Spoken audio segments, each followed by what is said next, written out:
Hi guys, welcome to my YouTube channel. നമ്മൾ മസാല ചായയാണ് ഉണ്ടാക്കാൻ പോകുന്നത്. ഒരു 3 പേർക്കുള്ള ചായ ഉണ്ടാക്കാം. അതിനായിട്ട് ഒരു 1.5 ഗ്ലാസ് വെള്ളം ഞാൻ അടുപ്പത്ത് വെച്ചിട്ടുണ്ട്. അത് തിളച്ച് വരുമ്പോൾ അതിലേക്ക് നമ്മൾ ഒരു ചെറിയ കഷ്ണം ഇഞ്ചി, ഒരു ചെറിയ കഷ്ണം പട്ട, പിന്നെ ഒരു 3-4 ഏലക്കായ അതും ചതച്ചിടുക, പിന്നെ ഒരു ഗ്രാമ്പു, ഇത്രയും ഇടണം കേട്ടോ. എന്നിട്ട് നന്നായിട്ടൊന്ന് തിളയ്ക്കണം. അത് നന്നായിട്ട് തിളച്ച് വരുമ്പോൾ നമ്മൾ ഉപയോഗിക്കുന്ന ചായപ്പൊടി ഉണ്ടല്ലോ, ഏതാണെന്ന് വെച്ചാൽ അത് ഇതിലേക്ക് ഇടണം. ഒരു കടുപ്പത്തിനനുസരിച്ച് ഞാനൊരു 2 ടീസ്പൂൺ ഇട്ടിട്ടുണ്ട്. എന്നിട്ട് നന്നായിട്ട് ഇളക്കി കൊടുക്കണം. അതും ഒരു കുറച്ച് നേരം നമ്മൾ നന്നായിട്ട് തിളപ്പിക്കാം. നന്നായിട്ട് അത് തിളച്ച് വരുമ്പോഴത്തേക്ക് നമ്മൾ അതിലേക്ക് ഒരു 2 ഗ്ലാസ് പാലാണ് ചേർത്ത് കൊടുക്കണം. നന്നായിട്ട് വെള്ളം തിളപ്പിക്കാമെന്ന് പറഞ്ഞപ്പോൾ 1.5 ഗ്ലാസ് വെള്ളം വെച്ചത് ഇത് ഒരു 1/2 ഗ്ലാസ് വറ്റിയിട്ടുണ്ടാവണം. അപ്പോൾ നമ്മൾ 2 ഗ്ലാസ് പാലും കൂടിയാണ് അതിലേക്ക് ചേർക്കുന്നത്. 2 ഗ്ലാസ് പാൽ ചേർത്തിട്ട് നന്നായിട്ട് വീണ്ടും നല്ല പോലെ തിളപ്പിക്കണം കേട്ടോ. നമ്മളൊരു കയ്യിലിട്ടിട്ട് ഇങ്ങനെ ഇളക്കി കൊടുത്ത് തിളപ്പിക്കായിരിക്കും നല്ലത് കേട്ടോ. നല്ലപോലെ ഒരു 1-2 മിനിറ്റ് അതൊന്ന് തിളച്ചോട്ടെ, അതുപോലെ ഒന്ന് തിളപ്പിക്കുക. തീ കുറച്ചിട്ടിട്ട് നന്നായിട്ടൊന്ന് തിളപ്പിച്ചെടുക്കുക. അപ്പോൾ ആ മസാലയൊക്കെ പാലിലേക്ക് നന്നായിട്ടായി നല്ല സ്മെല്ല് വരാൻ തുടങ്ങും.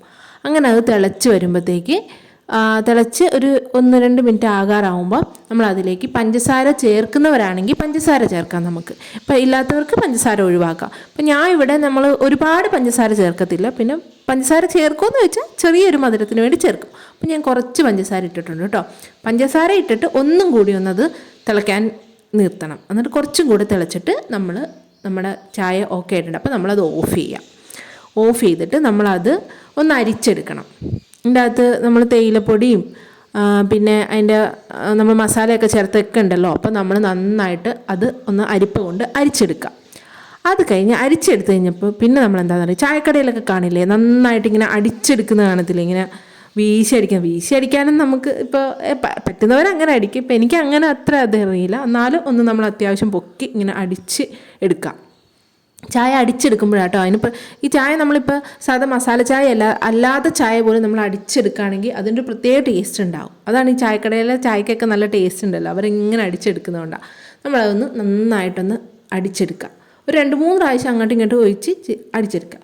പിന്നെ എനിക്ക് ചായ ഒക്കെ ഇഷ്ടം സ്റ്റീൽ ഗ്ലാസ്സിൽ കുടിക്കാനാട്ടോ. ചായ ഒരുപാട് ഇഷ്ടം എനിക്ക് സ്റ്റീൽ ഗ്ലാസ്സാണ്. അപ്പോൾ ഞാനൊരു സ്റ്റീൽ ഗ്ലാസ് എടുത്തിട്ട് അതിലേക്ക് നമ്മൾ ചായ ഒഴിക്കുമ്പോൾ എന്ത് ചെയ്യണമെന്ന് വെച്ചാൽ ആദ്യം അടുപ്പിച്ച് ഇങ്ങനെ ഒഴിച്ചിട്ട് ഇങ്ങനെ പിന്നെ ഒഴിച്ച് വരുമ്പോഴത്തേന് ഇച്ചിരി അകലത്തി ഒഴിച്ച് വരിക. അപ്പോൾ അത് നല്ല പതഞ്ഞ് വരും. അപ്പോൾ നല്ല കുടിക്കുമ്പോഴുണ്ട് നല്ല ടേസ്റ്റ് ഉണ്ടാവും, കാണാനും നല്ല ഒരു ലുക്ക് ഉണ്ടാവും. അങ്ങനെ ഇന്ന് നമ്മുടെ മസാല ചായ ഓക്കെ ആയിട്ടുണ്ട്. അത് ബിസ്ക്കറ്റ് ആയിട്ടാണ് കഴിക്കുന്നത്. ഇപ്പം ഞാനും മോനും കൂടി ചായ കുടിക്കാൻ പോവാണ്. അപ്പം എല്ലാവർക്കും ചായ ഇഷ്ടമായെന്ന് കരുതുന്നു കേട്ടോ. എല്ലാവരും ഒന്ന് ഉണ്ടാക്കി നോക്കൂ കേട്ടോ. മസാല ചായ നമുക്ക് അത്യാവശ്യം വീട്ടിലുള്ള സാധനങ്ങളൊക്കെ തന്നെയാണല്ലോ.